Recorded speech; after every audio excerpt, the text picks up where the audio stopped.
Hello बच्चों, class 11 chapter 2 and example number 16। तो question आपको क्या करा है, ये एफ एक्स है और ये आपका जी एक्स है, दो रियल फंक्शन है, तो हमें इनकी वैल्यू फाइंड करनी है। तो ये बहुत इजी है। अगर आप अपनी बुक में भी देखोगे, आपका पेज नंबर आप जाओगे 42 पे, तो कैसे addition of two real function, subtraction, multiplication, division कैसे होता है, तो वो वहाँ पे दिया हुआ है। तो देखो, एफ प्लस जी और ये एक्स है, तो इसका हम लिख सकते हैं एफ एक्स प्लस जी एक्स। यानी दोनों फंक्शन का यहाँ पे क्या करना होता है, सम करना होता है। तो एफ एक्स आपको दिया हुआ ही है, कितना है एक्स स्क्वायर, और जी एक्स कितना दिया हुआ है आपको 2x प्लस 1। तो ये इसका आंसर हो गया कि एफ प्लस जी एक्स क्या हो गया, x square plus 2x plus 1। Now minus करना है, तो एफ माइनस जी एक्स, तो बस एक्स को दोनों के साथ ले जाओ, f of x minus g of x, तो बस दोनों की वैल्यू पुट कर लो।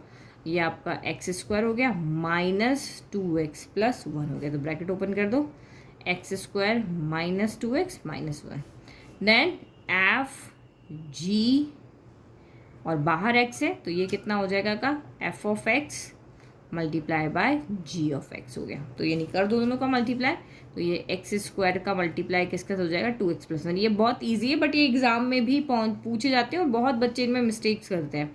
तो ये कितना हो गया 2x³ प्लस आपका कितना हो गया एक्स स्क्वायर हो गया।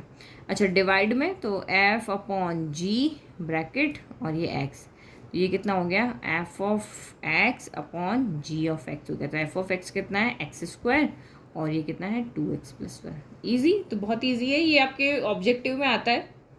ठीक है, तो अब यहाँ ये जब आपका इस तरह के हमने डिवाइड फॉर्म में लिख दिया है, तो यहाँ x की वैल्यू माइनस का 1/2 नहीं हो सकती। x is not equal to minus 1/2, क्योंकि इस वैल्यू पे ये फंक्शन क्या हो जाएगा आपका अनडिफाइंड हो जाएगा। क्योंकि x के लिए 1/2 रखोगे तो डिनोमिनेटर 0 बन जाएगा, और किसी की भी डिवाइड में या डिनोमिनेटर में अगर 0 आ रहा है तो वो अनडिफाइंड वैल्यू जाती है, इसलिए ये आंसर है। ठीक है, चलो नेक्स्ट क्वेश्चन देखो। तो क्वेश्चन नंबर 17 भी सेम है, बस वैल्यू चेंज हो गई। अब यहाँ एफ एक्स क्या है रूट एक्स है, और जी एक्स क्या है एक्स है, तो कर लो बस इनको। ये आपका रूट एक्स प्लस एक्स हो गया। हमने वही फंक्शन जो पीछे एक्सप्लेन किया वही है।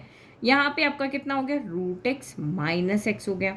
और प्रोडक्ट में दोनों का क्या हो जाएगा प्रोडक्ट, तो आप इसको सॉल्व कर सकते हो आगे। जिसको सॉल्व कर सकते हो उसको कर लो, जिसको नहीं कर सकते तो रहने दो। तो ये आपका x की पावर 1 है और ये प्रोडक्ट, और x की पावर 1/2 है, तो 1 प्लस 1/2 कितना हो गया यहाँ पे 3/2, तो x की पावर कितना हो गया 3/2 हो गया।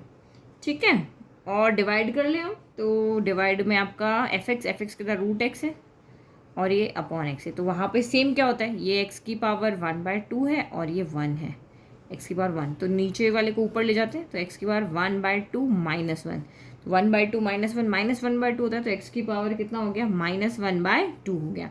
यानी कि आप यहाँ पे लिखोगे 1 अपॉन एक्स की पावर 1/2 ऐसे भी लिख सकते हैं, और 1 अपॉन रूट एक्स भी लिख सकते हैं। अब यहाँ पे आपके एक्स की वैल्यू क्या नहीं हो सकती, 0 नहीं हो सकती, क्योंकि एक्स की वैल्यू 0 होते ही ये फंक्शन जो है वो अनडिफाइंड हो जाएगा। तो इस वैल्यू पे ये अनडिफाइंड होगा।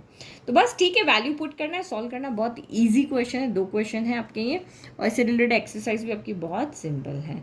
आई होप आपको दोनों को एग्जाम्पल अच्छे से समझ में आ गए। Thank you.